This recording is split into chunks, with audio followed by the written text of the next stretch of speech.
USA and everybody else. Right, and welcome to episode 11 of VAR and Espresso. And we are talking about some of the biggest shocks of the tournament so far. And one of which is, of course, Auckland City not only scoring for the first time, but getting a point in the tournament, which is huge. Another shock includes the fact that Benfica beat Bayern Munich to clinch top spot in Group C. And also, what we thought would be a tense, nervous affair for Chelsea ended up being a bit of a stroll in the sweaty park. But let's begin with my co-host, Leo. Good morning, or good afternoon. Leo. Yeah, good afternoon, Daniel. Shall we start with the Benfica-Bayern game? Because this was the one where had Benfica lost, that would have opened the door for Boca Juniors to qualify instead of them. And yet Benfica won. How did they do it? Yeah, honestly, it was a victory as surprising, but as it was logical for Benfica after watching the game. They took their chances. They showed impressive defensive solidity, in my opinion. Vincent Kompany had decided to carry out a wide-ranging review of his team, and it didn't really pay off, even if it was better in the second half with substitutions. I can think about, for example, Michael Olise, who proved to be a real threat when he entered the game. It was a good game, but we have to say that it was about 40 degrees. So the rhythm wasn't the quickest of the year, and it was logical. But what Benfica did needs to be underlined.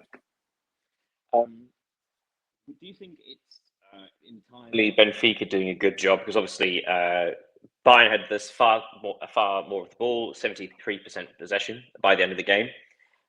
Also 13 shots to Benfica's 7, although they both had 4 on target. So Benfica's goal came in the 13th minute from a clinical counter-attack, of which there were a couple of those. But do you think this victory is as much as Benfica executing a good game plan as Bayern not taking their chances, because they did have chances? Yeah, I think the Benfica's plan was to let the ball to Bayern because they know they are superior. And of course, Trubin made a really good game.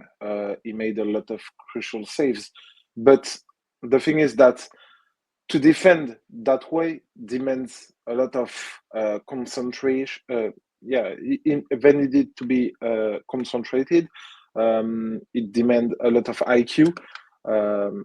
It demands a lot of physical resources because, as I said, it was super hot the weather was super hot. So maybe they didn't plan to suffer that much, but they did it good. So yeah. Absolutely. Talk about Trubin's. There were 3 big, significant saves, all in the second half. As we said at half time, Vincent Kompany introduced Harry Kane up front. I think originally it was Müller up front, which didn't really work. There wasn't much of a cutting edge for Bayern in the first half. But the second half, you assumed they were going to score because of how dominant they were and how bright a lot of their players actually looked, despite the heat. So Sané was played through on goal in the 60-something minute. I'm afraid I haven't got it written down. I wonder, something that the original Ronaldo used to do, which I always loved, which was the ability to go around the goalkeeper with ease. Now, obviously, goalkeepers are coached in a certain way, which perhaps prevents that. Do you think strikers are coached not to take the ball around the goalkeeper anymore? Because Sané, he had 2 huge chances, and considering he's one of the fastest players on the pitch with great agility and good ball control, you think that one of those he could have just gone around the goalkeeper, but both of them he got efforts on target, although the second one not a particularly good one. Do you think he would have been better going around the goalkeeper, or do you think that sort of thing isn't actually much of the game anymore? Yeah, we talked about Sané a few days ago, and my position has not changed, and I think it will never, because he's a player full of talent. We all know it, but he's too kind. He's too sweet on the ball and on the opponents.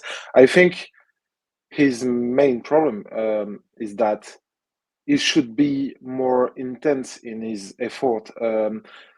I have an image in mind where he shoots.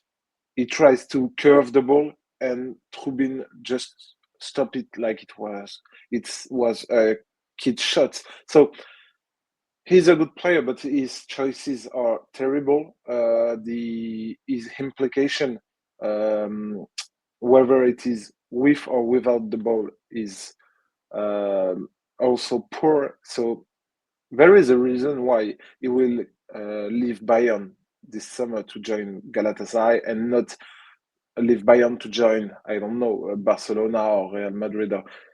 I think it illustrates perfectly what kind of player he is, because if you remember when he was in Manchester City and even in Schalke, because the first memory I get from him is his, I think, hat trick against Real Madrid with Schalke in the Champions League. So he's a completely different player today, and I think it's sad to see that, because he should be playing at the same level as Mohamed Salah, maybe Ousmane Dembele. He could be a pretender for the Ballon d'Or.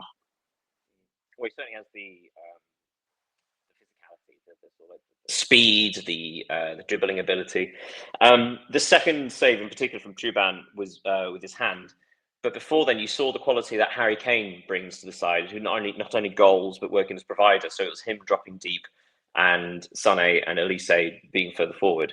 I think it was about the 81st, 82nd minute where Kane plays this incredible through ball between three players, three defenders, all very close together, and yet it's perfectly weighted into the path of Sané, perfectly through. It was. Do you know the one I mean? It was a moment of such quality that you have to finish those, because you don't get many of those in a game. Yeah, but I think we can. It's funny to compare in that game the implication of 𝐊𝐢𝐤𝐤 Sané and the one of Ángel Di María, who is almost 10 years older than him.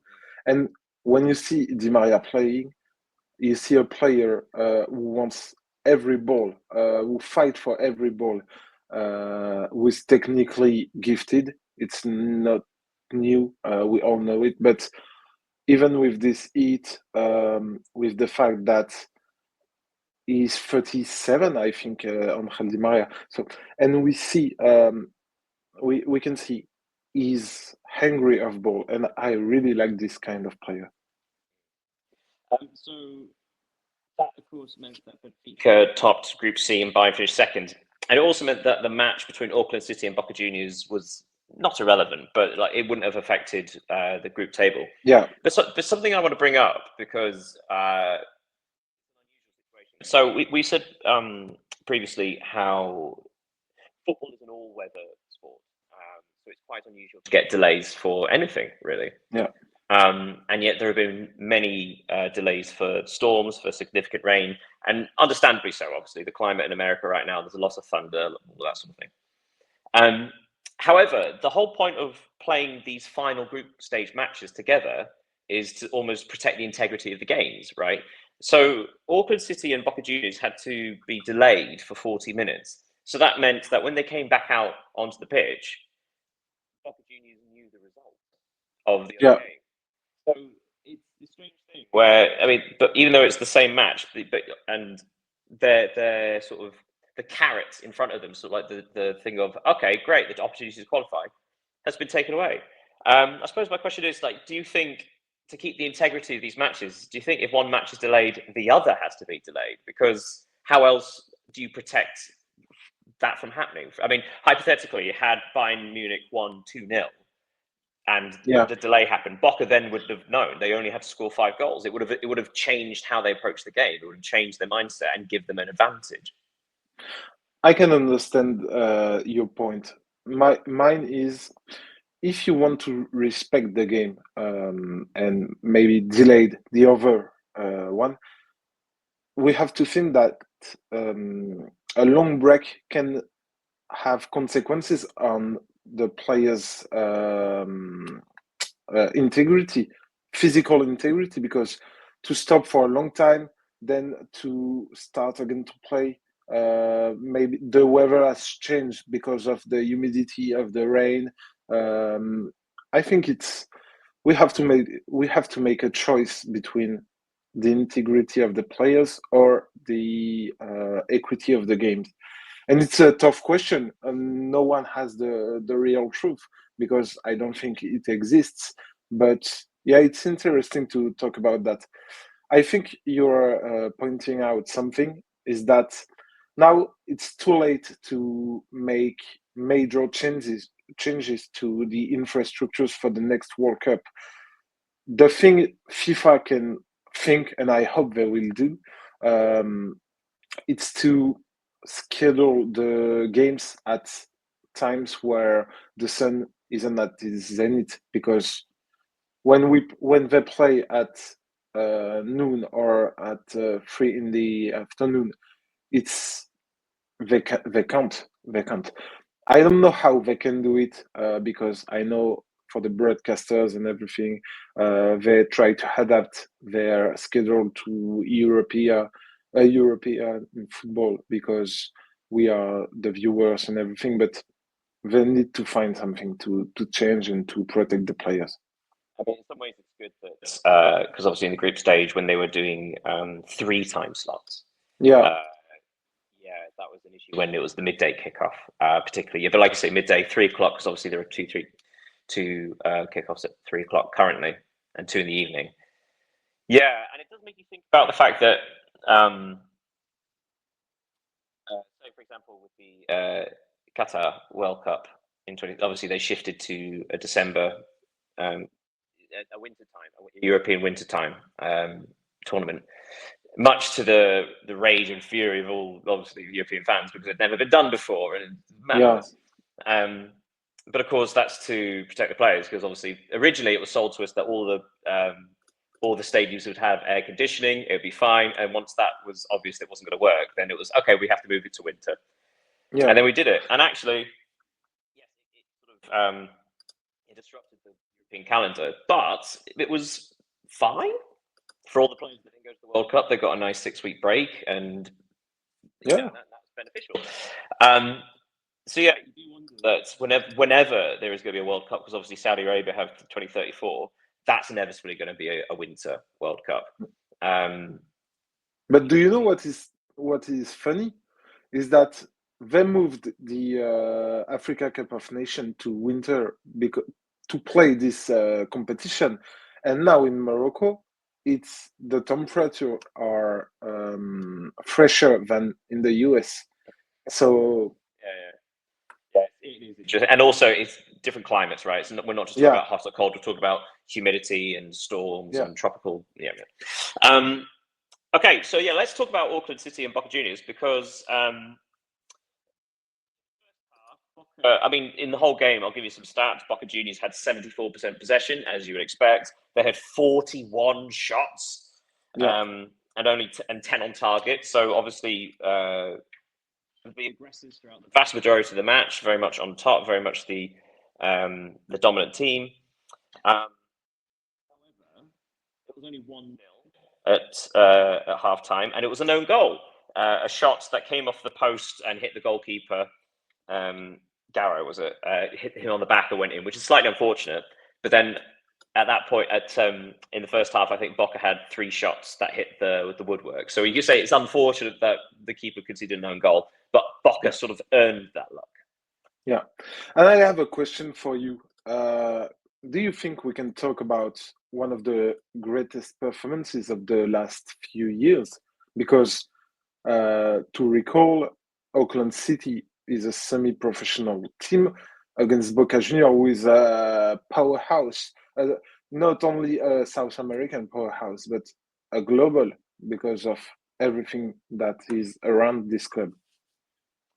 Yeah, it's so I would compare it. So they're getting a lot of comparisons in regards to like where they rank in the world of club football, and they were ranked alongside a lot of sort of English non-league teams.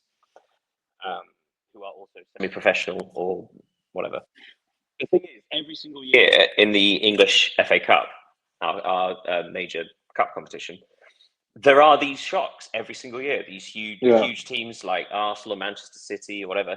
They do lose to smaller clubs, and you get it up and down the pyramid, right? So you get, it's not necessarily just Premier League teams, but say teams in the tier below the Championship get knocked out by a team 2 whole divisions lower than them. So like the FA Cup is filled with these real David and Goliath cup sets, they've been called now.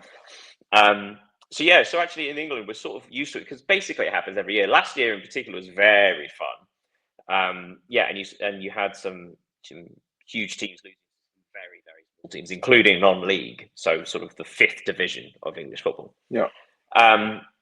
So we're sort of more used to that. I think you saw it in the French Cup this year, like teams like Dunkirk. You saw it in Germany as well with Paderborn getting to the final. Dunkirk is a 2nd-tier division, so it's an upset. It's a surprise, but it's not like... It's not comparable. We're talking about, say, someone in the 3rd or 4th. If Bordeaux got to the final, is that sort of thing. Yes. But yes, absolutely right. Auckland City, as I said, I think it's more the physicality of this, because again, we know it's so hot, it's so humid. They are having to defend so strictly, and this is a team that obviously that is quite dominant in the New Zealand League, having to defend for their lives. And this is, of course, coming after conceding 10 against Bayern and conceding 5 second-half goals against Benfica, although they held out mostly for the first half. It's more the turnaround, which is kind of astonishing. After the 10-0, you assumed that they were done for, and they were just like these poor little children sort of thing. In the first half against Benfica, they showed grit and determination before, again, physically, they just fell away, which is inevitable. But the fact that they managed to hold on for the entire match against Boca is absolutely brilliant. When they scored, I think it was Gray. Gray scored from the corner. I think I read he's a teacher. So obviously these are players. All these players have other jobs. They have jobs. Some of them have taken unpaid leave to come to this competition. It's wonderful. Part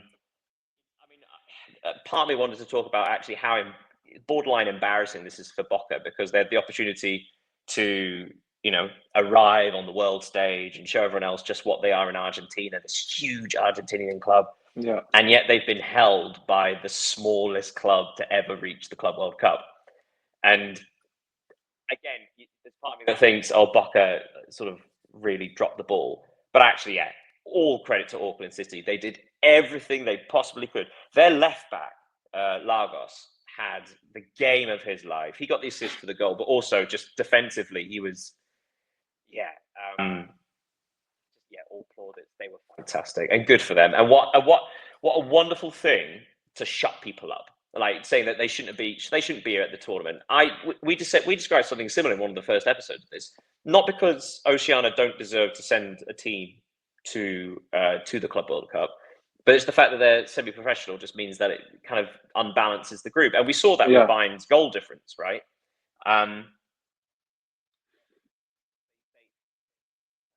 They stood up and were counted for. And that's a wonderful thing for any future tournaments, any other minnows that come in, the possibility and the opportunity to show yourself on the world stage.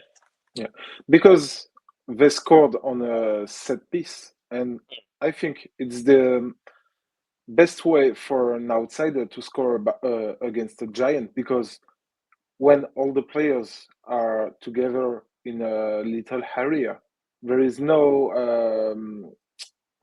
big or bigger teams than others. It's just determination. It's just it's okay. We can talk about technical ability to put the ball in the box, but then when the ball is in the box, it's just a draw between players. And it's a good story, because they only had 3 chances yesterday. They shot on target twice and they scored 1.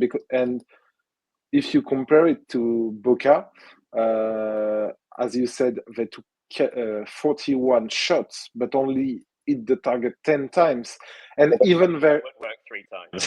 3 times, and even their goal wasn't on own goal. Oh, that's right. Auckland City actually scored twice. I forgot to say that. Auckland scored twice. Just one was in the wrong net. Yeah. So I think it's the greatest story of this tournament so far, and I think it will stay like that until the end, because they were the biggest outsiders. Yeah, and actually, I did look going into the last rounds of fixtures in all the groups. I think it was 6 clubs were on 0 points. Yeah. Seattle, obviously, why am I saying like that? Seattle finished on 0, but of course they had a very hard group. That's again, no disrespect to Seattle, but the fact that Auckland City are going to end on a point is huge. They're not going to be part of this 0 point club. And apart from anything else, prize money. So obviously, every single club that comes to the Club World Cup, I think, are guaranteed somewhere between $3 and $4 million just for being part of the tournament. And obviously, but then every game you win, it's $2 million for a victory, and I think it's something like $800,000 to $1 million for a draw. So the money that Auckland City already will receive for just participating in this tournament, it's incredible. The fact that they got a point actually hugely helps them. That's not an insignificant amount of money for a club like that. And you were talking about Seattle being in a really difficult group, and it's true. But for Auckland, who is, we can recall it, a semi-professional team, being in a group composed of Bayern Munich, Benfica, and Boca Juniors, it's even bigger than Seattle, because Seattle... comparably, Auckland, any group Auckland went in would have been the hardest group. So it's the beautiful story of this competition. Benfica, win the group on 7. Bayern finish on 6 and go through the second. Boca only finished on 2 points, and Auckland City on 1. That's Group C. Moving on to Group D. The match that we were highlighting before was Esperance Tunis 0, Chelsea 3. At first we thought this was going to be a bit of a tense match, but actually Chelsea were completely in control. Again, 74% possession to 26. 16 shots to Tunis's 3. 7 shots on target, and Tunis didn't manage a single one. This was fairly serene for Chelsea, wasn't it? Yeah, but to tell the truth, I wondered whether Maresca had made the right choice to make so many changes in such a crucial match. But definitively yes. Although the first half was average for the Blues, Chelsea managed to score twice just before the break, and it literally killed Tunis, because we all know that one goal can kill a team if it's being scored just before or just after the break. But conceding 2 is it's just a trauma. What we can also say is that Delap's goal illustrates perfectly, I think, all of his qualities. It's shown power, composure, and a real goal scoring instinct, because it was a good move. Just to pause there. So again, to give more context to everybody. So actually, going into at the end of the 45 minutes, it was 0-0, despite Chelsea being in complete control. It was 0-0. But a corner, Enzo Fernandez corner, was headed in by Adara Bayo in the 3rd minute of stoppage time. And then 2 minutes later, the 5th minute of stoppage time, Fernandez played a ball into Delap, who was just on the edge of the area. But he was under pressure from a defender, but he managed to shift his body basically almost dummy, right? So he sent the defender one way, easily went round him, and a very cool finish into the bottom corner. And that was the first time, like you say, a real sucker punch and sort of knocked Tunis. So they could have gone in at half-time 0-0, and suddenly you're 2-0 down, the game's gone. It's going to take an effect. So, and like you say, Delap's finish was clinical. Jackson, it was announced yesterday, I think it was, that Jackson's ban will be this match and the next round, so the round of 16. So so Delap has done like himself no harm. Of course, like this is gonna be the worst thing for Nicholas Jackson, right? The fact that Delap has played pretty well in this game. But Delap was intelligent, has been intelligent, because in case of a caution, he would have missed the round of 16, and he did. He will not, so it's okay. But I think we also have to say that even if Chelsea assumed they had possession of the ball, they were still frightened by the way they defend.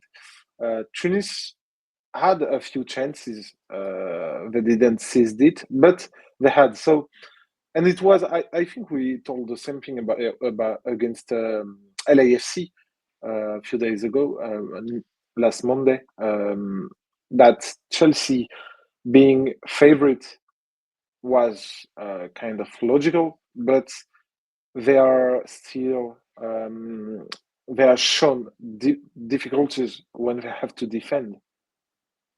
Yeah, absolutely. And of course, in the second half, again, Chelsea just kept the ball quite easily. No fuss, no worries. And then in the 7th minute of stoppage time, the Chelsea youngster George managed to get a goal from distance. I believe his third for Chelsea in competitive fixtures. So yes, a nice, easy 3-0 win. Do you think, so you were saying before about Maresca, you were concerned about Maresca's choice of lineup, considering how important this game was. So do you think, first of all, that he deserves credit for this? Because obviously it was a bold choice. Although I think we're seeing that across the board with some of these bigger clubs, because just the necessity to rotate because of the weather. But apart from anything else, it was reported that this week that Chelsea are struggling to train because they're based in Philadelphia. There are warnings about doing anything outside, let alone doing physical activity. So they've barely trained whilst being at this tournament. And yet they've made, yes, they lost to Flamengo, but they have made fairly serene progress in the other 2 matches. So do you think Maresca deserves credit for recognizing that actually fresh legs and fresh bodies were more important than tactical familiarity? Yeah, I think he does, because at the end of the game, he said that his starters were suffering heat, as you said, and they were really tired of everything about climate and everything. So even if Chelsea lost yesterday, I think he made the right choice, because a manager isn't only someone who puts his players on the pitch and make tactical decisions. He also had to take care of his players. So yeah, it was the good decision, even if I questioned it when I saw the lineup. Absolutely. And what I mean, I think we've also seen in this tournament before that when there has been significant rotation, it hasn't always worked. Yeah. But I suppose the difference is that was the second game as opposed to the final one. Okay, and the last match in Group D was LAFC 1, Flamengo 1. Considering this was a dead rubber, it's the first dead rubber of the tournament. Yeah. LAFC gave it a go at points. Obviously, they had to defend for significant periods of time, but they did go forward. They only had 1 shot on target, which was an excellent pass and move. It did take to the 84th minute before we had a goal. However, I will say that LAFC hit the woodwork. Flamengo hit the woodwork twice, I think. So it wasn't as if it was a dull 0-0. It was just, just nothing had quite broken through yet. And in the 84th minute, Bouanga, who has looked really lively this tournament, it was like this big long pass from the halfway line, sort of looped in from the right, beautiful curveball in and behind, and his pace and then the composure to finish the ball under the goalkeeper. Yeah. Do you think that LAFC deserve that? Because obviously it's not been a great tournament for them, but but it's not as if they've done anything wrong. It's just they've not quite had that spark. Yeah. To me, it was a match that justified both teams' places. Flamengo dominated, LAFC were dominated and tried to counter attack. And with LAFC's late goal, now only 𝐊𝐤𝐤𝐤, who will face Wydad, remain without a goal. So it's interesting. And the thing I've noted on that game, it's that teams hit the goal post at 5 times, 4 for Flamengo and 1 for LAFC. It's incredible. Yeah, It's and we saw that a lot incredible. with the Boca game as well, actually, didn't we? Yeah. You were right, but Here it's just talking about the humidity and the ball. It's a new ball. It must be that. yeah, Just luck, and isn't it? yeah, and I read something this morning that made a point with which I agree, because now Flamengo will face Bayern in the round of 16, and in a game that Flamengo quite dominates yesterday, the Arrascaeta shone. He hit the post. He proved to be dangerous. He's the technical leader of the team. But what about the match against Bayern? Because will Luis Felipe change his midfield to add something, a player more physical? Because I think Bayern will have the ball against Flamengo. So what will be his... But I think one thing to look out for is including having that physical player, but not necessarily sort of replacing someone else in midfield. It might be somewhere else, like adding an extra defender. Yeah. One of my favorite match I went to live last year was the semi-final, second leg of the Carabao Cup, Arsenal versus Newcastle United. I'm a Newcastle fan. And Eddie Howe set Newcastle up in a 5-4-1. And obviously everybody's a bit confused because he doesn't really play like that. And it was a bit strange.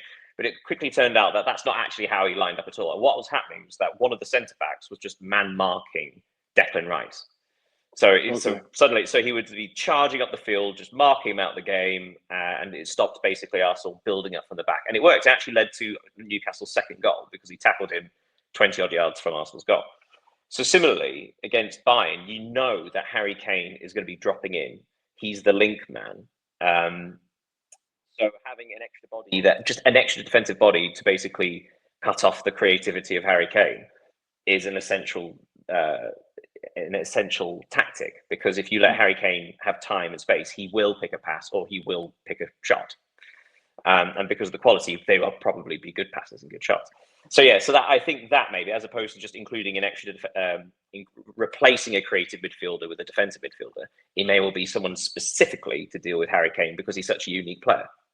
Yeah, but there is a Harry Kane, and I think there is the best player since the start of the tournament, which is 𝐊𝐤𝐜𝐤 for Bayern Munich. So the question to Luis Felipe will have to make choices to try to, I don't know, to defend against this kind of adversity. That's fair, but I would say that 𝐊𝐤𝐤𝐜𝐤 did struggle against Benfica. I mean, partly because his natural game is to cut inside, but obviously Benfica had gotten so narrow defensively that it does sort of nullify elements of his game. Now, obviously, he still has an incredible amount of skill and technique and speed, so he can shoot from outside the box. He can pick out these crosses. There was one cross of his that really should have ended in a goal, actually. But yes, it does feel like actually if Flamengo managed to set up defensively, I suppose my point is what we have seen more often than not in this tournament is the team with more possession and the dominant stats are not necessarily winning the game. Yeah, it's a common theme that actually the teams that are counterattacking are doing pretty well, and that can't just be a coincidence. It might have something to do with the weather. It might have something to do with anything. But yeah. I always say, like, the goal, Flamengo's goal against LAFC, only 2 minutes after LAFC opened goal scoring. 𝐊𝐤𝐤𝐤, another assist for 𝐊𝐤𝐤𝐤.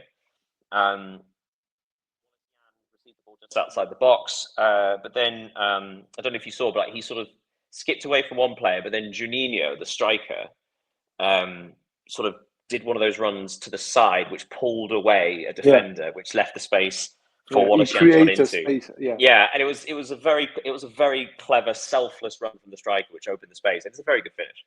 But yeah, really fun, and also great that the Flamengo, not only the club Flamengo in the next round, but also the Flamengo fans. That's terrific. So yeah, Group D ended up with Flamengo top with 7 points, Chelsea second with 6 points, Esperance Tunis with 3, and LAFC with 1. So that does mean, looking at the round of 16, in the top half of the table, Palmeiras will play Botafogo, and Benfica will play Chelsea, and obviously the winner of those 2 games will play each other. Then the bottom half of the draw, Paris Saint-Germain will play Inter Miami, Flamengo will play Bayern Munich, and the winner of those games will play each other. So one thing we are seeing, I was going to say, before we get into the next round of fixtures, the importance of in Group E, which is River Plate, Inter, Monterrey, 𝐊𝐤𝐤 Reds currently. So that's the order in Group E. The importance of winning that group as opposed to finishing second, because winning that group would mean that you are in the top half of the draw, which is currently Palmeiras, Botafogo, Benfica, and Chelsea. Yeah. And in the bottom half, you have Paris Saint-Germain, Bayern Munich, Flamengo, and Inter Miami. So it does currently seem like the top half of the draw is slightly easier than the bottom half of the draw. I say easier because obviously there have been shocks already, right? Palmeiras and Botafogo are there by right. So they are good teams. It's just not quite as imposing as, say, like we were expecting Atletico Madrid. Yeah, European giants. Yeah. So yes, so the importance of Group E, whoever wins Group E, whether it's River, Inter, winning the group, it also means you'll play the runners-up of Group F in the next round, which would be Borussia, Fluminense, Borussia Dortmund, Mamelodi Sundowns, or I think it was that. So winning the group is essential for Group E, and actually G, which is Juventus and Man City, but we'll get onto that tomorrow. But yes, top half of the group of the draw, bottom half of the draw, essential. And would you like to look at the fixtures for tomorrow? Yeah, we can. So the first ones, and I don't know why they do this. When these last matches started, we did Group B first, and then Group A, and I don't know why they did that. Maybe so because some are played at West and others are played at East for the time. I don't know, but with the time difference between Eastern Coast and Western Coast, maybe it has something to do with it. That would make sense. Also, maybe if they're targeting market, not sure. But yes, okay. So Group F will be kicking off at the 3:00 slot in the US. So yes, Borussia Dortmund, currently second in Group F on 4 points, will play Ulsan HD, who are eliminated. They have no points. And then third place, Mamelodi Sundowns on 3 points versus Fluminense, who are the group leaders on 4 points, but with a better goal difference than Dortmund. This is going to be a fun day. Should we talk about Mamelodi and Fluminense? So no team is guaranteed through. So both of the groups today, there are 3 teams going into 2 slots, and no one is guaranteed. So it's very exciting. Lots to play for. Win. But we also know that Mamelodi Sundowns can score. In fact, Dortmund, Fluminense, and Mamelodi Sundowns have all scored 4 goals so far in this tournament. So Mamelodi Sundowns can score. Do you think they have enough about them to beat Fluminense? Who, remember, Fluminense just need a point to finish second, or a victory will almost guarantee top spot. That was what I was going to say. I think Dortmund will beat Ulsan first. So one of the 2 qualifying slots is now occupied by Dortmund, in my opinion, of course. And I think Fluminense will qualify too, because, as you said, they just have to make a draw against Mamelodi Sundowns. Mamelodi Sundowns are not attacking. We saw them attacking against Dortmund. They scored 3 goals. They got some quick players on the front. They are positive. It is a positive team, but I think Fluminense has more. How can I say that? Has more products, has more talents, individual talents to make the difference between them and Sundown. So I think Fluminense will qualify. I don't know if they will win this game. Maybe they will they will want to keep the draw because they want to control the game. As we said, there is a lot of it's very hot. They will play the game. They will play the round of 60 if they play the round of 16. So yeah, Dortmund will finish top of the group in my opinion. Then Fluminense because Dortmund will score. I think three or four goals against Ulsan. Yeah, I see what you mean because Dortmund and Fluminense was a draw, so Fluminense are not ahead on head to head. So it's just goal difference. So yeah, Dortmund do look like if they just have a healthy win, they should win the group. Yeah, I agree with you. I think Fluminense, apart from anything else, I think they have the let's say the gamesmanship. They have the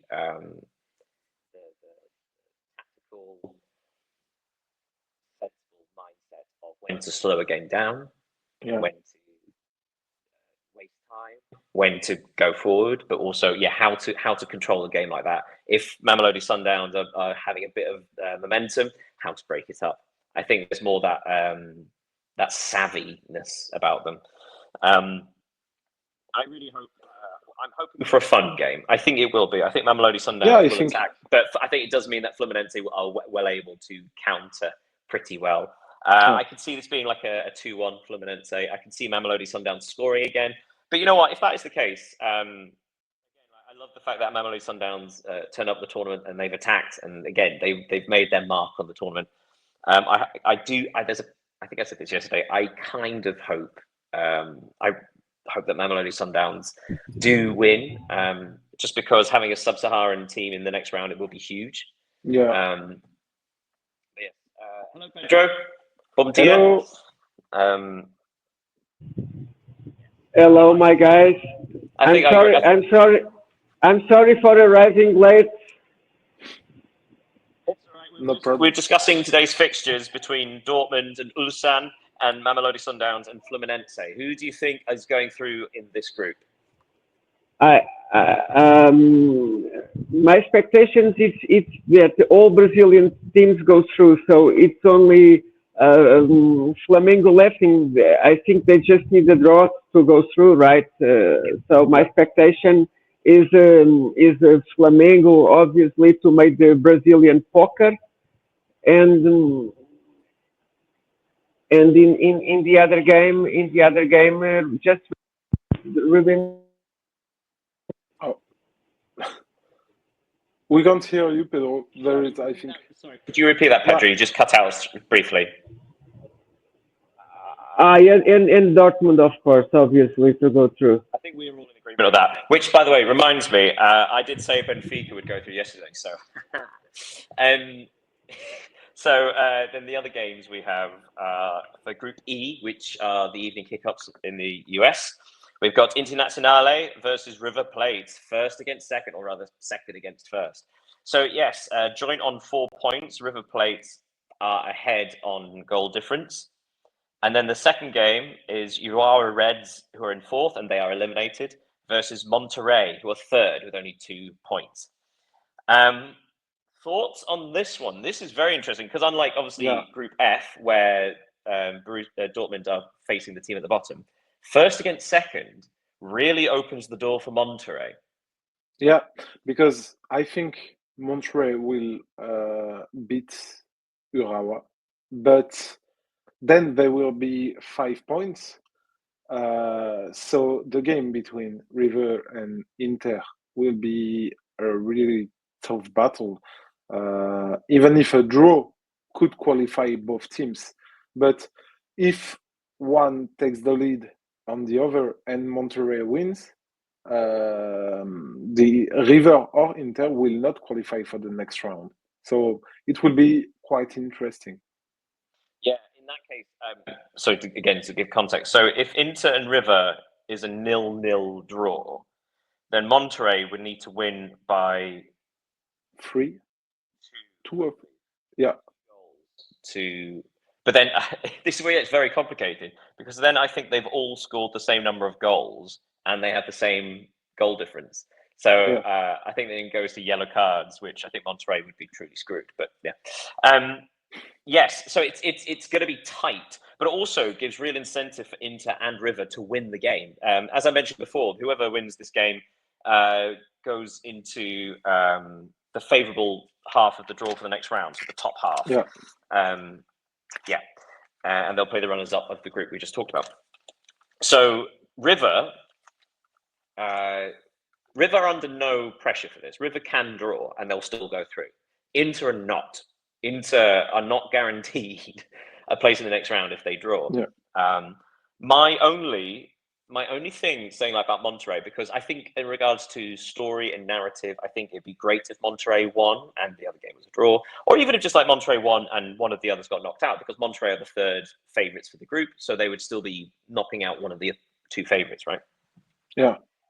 But I suppose my big point would be Monterrey have scored fewer goals than 𝐊𝐤𝐤 Reds. Monterrey have scored once. And yet Yeah. they've scored twice.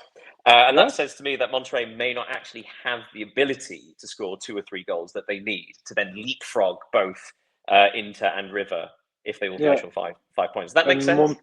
And Monterrey is not a team who is used to score 4 or 5 goals in a game. So it will be tight, and as you said, it will be quite interesting. And I think the most important will be the River Inter game.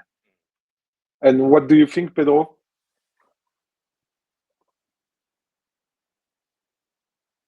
Pedro, any thoughts on Group E? I don't think he... Can you hear us, Pedro? You're muted, dear boy. There we go. Sorry, I lost the voice connection. I need to switch off the earbuds. Now I listen. Let me just talk about the games yesterday. About Benfica, as I said on Monday, it was not a surprise for me when a team is already qualified and made load management with roster changes. The other team who play the last round with a team who is already qualified has more than the triple of the chances to make a positive result, because Bayern Munich give 1/2 ahead to Benfica. They just played in the second half when they make the changes, when they seek for the goal. So of course I'm happy for Benfica to go through. Another thing is the farewell of Di Maria, because Di Maria returned to Benfica. Because he said, I love Lisbon, I love the club, I love the people, I love the environment. So he said Di Maria said 2 years ago, I have much more higher financial proposals, but I stay with Benfica because it's the club and the city of my heart. And you know, guys, he's doing the last games in the tournament. He will return to Argentina, to Rosario Central, who is his youth club. For me, it was a pleasure to watch Di Maria play in Portugal for 2 times, when he was young and now in the end of the career. It's good to have good players in the Portuguese league, because it's not easy to afford. We cannot afford this kind of players if other sharks are interested to hire him. And in the other game, I told you guys to see if Auckland could score. They scored a goal. Wow. They scored a goal. I said in 3 games. Don't they tell actually me. scored both. They scored both goals. Yeah, they scored both goals. Own goal. Yeah. So it's 3 games, 3 opportunities for them to score a goal. They could score in now, just talking in the better perspective. I said there's a bet that you can make money if you believe they can resist or not 15 minutes. Yep. It's if you play, if you just need to put a draw or the favorite to score a goal in the first 15 minutes, and they resist much more. They resist almost 45 minutes against Benfica, and they resist 25 minutes against Boca. So it's what I want to talk about. I think it's fair. I think it was fair that Bayern Munich and Benfica go through. And the other thing, just for the finish, I don't know if you mentioned this, but we have the semi-finals in the under 21 youth championship, right? Yeah. We haven't got there yet. We've got some other things to talk about before the end. So we'll get there in just a minute. Yeah, so let's quickly wrap up for the Club World Cup. So yes, let's get your predictions. So as we said, Inter and River, a draw, River go through. Inter not necessarily. And Monterrey a win of 2 or 3 goals. I think guarantees them a place in the next round. So what are your predictions? Who do you think is going through in this group? So as a reminder, River are first with 4 points. Inter are second with 4 points. Monterrey are third with 2 points. And 𝐊𝐤𝐤 are out with 0. I think Inter and Monterrey will go through in this group. Oh, I think Pedro had a with Wi-Fi issue. Yeah. Yeah. So like I say, I think my issue is whether Monterrey can score enough goals to actually overturn this. Having said that, if they just win and say Inter or River lose, then actually Monterrey will still go through. Yeah. So actually playing the percentages, I think you're right. I think Monterrey squeezed through, and I think Inter have actually looked a pretty decent side. It's just they've not been scoring the goals they created, but they have been creating them. And it's just one of those where you expect that to end at some point. Although, having said that, that did not happen with Atletico, who really should have scored more goals, and that would have been enough for them to go through. I think I'm going to go River and Monterrey.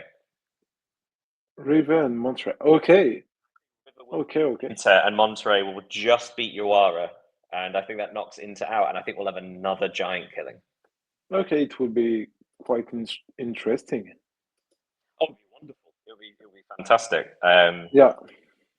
Also, I mean, I think about this. All these giant killings. It does make you sad that, therefore, like, it just means the cynical part of my head, just like, it just makes it easier for Paris Saint-Germain or for Manchester City, right? It just like so there'll be one of those left in each half, and then they'll just like, easy. There is a context to everything, so yeah. So welcome back, Pedro. So yes, who do you think is going through? River, Inter, Monterrey can all go through, and Inter and River play each other. Monterrey play 𝐊𝐤𝐤. I agree with you guys. I think Inter and Monterrey goes through, but just remember, in professional competitions, there are no free lunches. They need to play, and they need to score. So, but I don't see any surprise here. I think the 2 teams with the best position in the table are going through. And that's my opinion. Inter obviously is a great shark. I think the fans and FIFA wants to have Inter in the round of 16, and I think Monterrey it's the club in the best position to be qualified. That's my opinion. Sorry to correct you, but I did not agree. I say Inter are out. I said River and Monterrey. That's my gut instinct. But I'm with you, Pedro. I'm with you. Although sitting on the fence slightly for this, like I can actually see 𝐊𝐤𝐤 like getting a draw, though. I mean, like again, you just you can. It's one of those things that they've scored more goals than Monterrey, so it may well just be. I mean, again, 𝐊𝐤𝐤 were beating Inter until the 80-something minute yesterday, or the day before. Sorry. So it's not as if they're nothing. It's not as if they'll just roll over. They have the ability to defend. Right. So with the last few minutes we have. Let's talk about quick mention. Pedro, you wanted to say the under-21s semi-finals. I know it's England against the Netherlands, and what's the other one? Yes, we have one game in the Bratislava. It's the game in the afternoon, and in my opinion, England is the team who have more chances to win, but will be tied.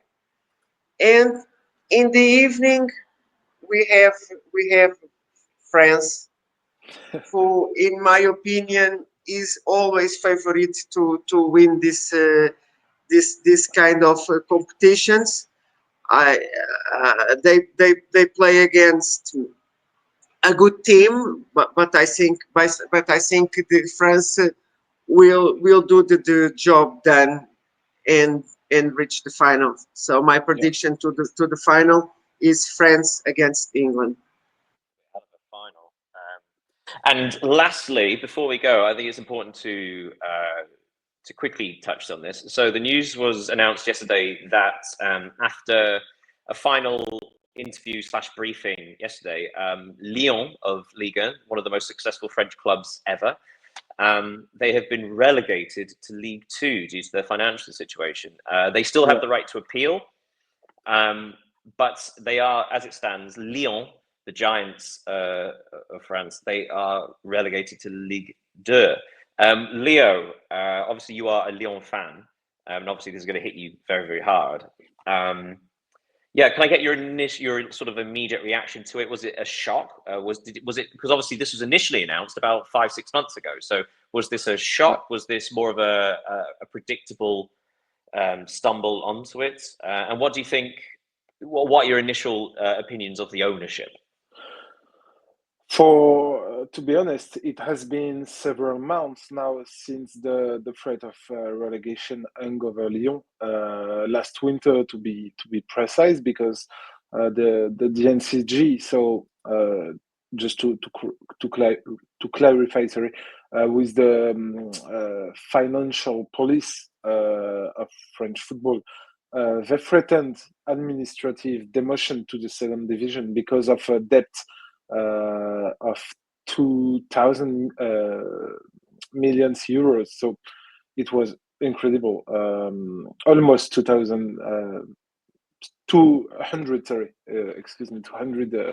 million euros. And John Textor, who is the owner of Lyon and also the owner of Molenbeek in Belgium, it's not Molenbeek anymore. It's Racing Brussels or something like that. And of course, Botafogo. Botafogo, yeah, he's and until yesterday or the day before, the minority owner of Crystal Palace, although he's just sold his shares. Yeah. Yes, but like also, what was concerning, because when initially Lyon had the threat of relegation all those months ago, John Textor's reaction was to say, well, I am paraphrasing, but along the lines of, well, he could sell one or two players from Botafogo who had just won the Copa de Libertadores, and then use that money to benefit Lyon. And then obviously the French financial police therefore pointed out that you can't do that. That's illegal. But the thing is that he rejected it though. He was adamant that Lyon wouldn't get relegated. The thing is that John Textor, since his arrival, is someone who wants to be always positive to the fan. His communication is always positive. Everything's going to be all right. We have money. But the thing is that you can't play like that with a club, because when he was in front of the NCG last winter, he promised that money will be in the Lyon account by the summer to be okay. But yesterday, following the first reports, he said that Botafogo will sell players. So we talk about 𝐊𝐢𝐜𝐤, 𝐊𝐤𝐜𝐤, and the third one, I forgot the name, who are expected to go to Nottingham Forest. But the NCG said to him that you can't say that it's potential because you don't have the money. Nottingham hasn't acquired the players. And then he said, yeah, but now I sold Crystal Palace, but Premier League and Women's Super League hadn't approved this sale yet. And it's not before 2 or 3 months. I think they will do it. He sold 𝐊𝐤𝐜𝐤. Yes. Yeah, he sold 𝐊𝐤𝐜𝐤, but it's too late now. It's only 40 million euros. So now he has 7 days to make appeal.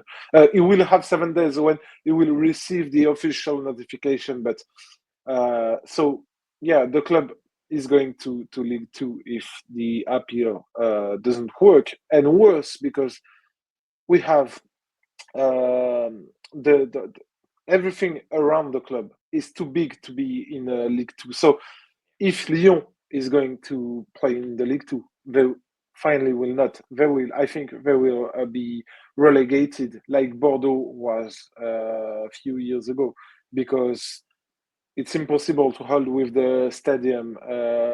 With the Lyon is too big to play in League Two, just because of everything around. It's terrifying for a lot of French football. Lyon weren't the only club under investigation. And of course, until Ligue gets their television rights sorted out and have that consistent income, there's a lot of insecurity with French ownerships and things like that. And like I say, Bordeaux were relegated 4 divisions, weren't they? They had their professional license taken away. Yeah, they are playing in the 4th division, actually. They have not been promoted this season. Andy Carroll used to play in Bordeaux because now he left. He just left. He made a good impression. I didn't watch Bordeaux game because of everything else, but when every time I saw someone scored in Bordeaux, it was kind of always him. It was often Andy Carroll, and Bordeaux now plays in 4th tier of French football.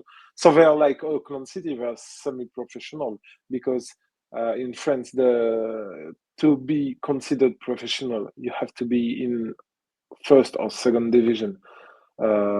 Next year or in 2 years, the 3rd will be also professional, but not yet.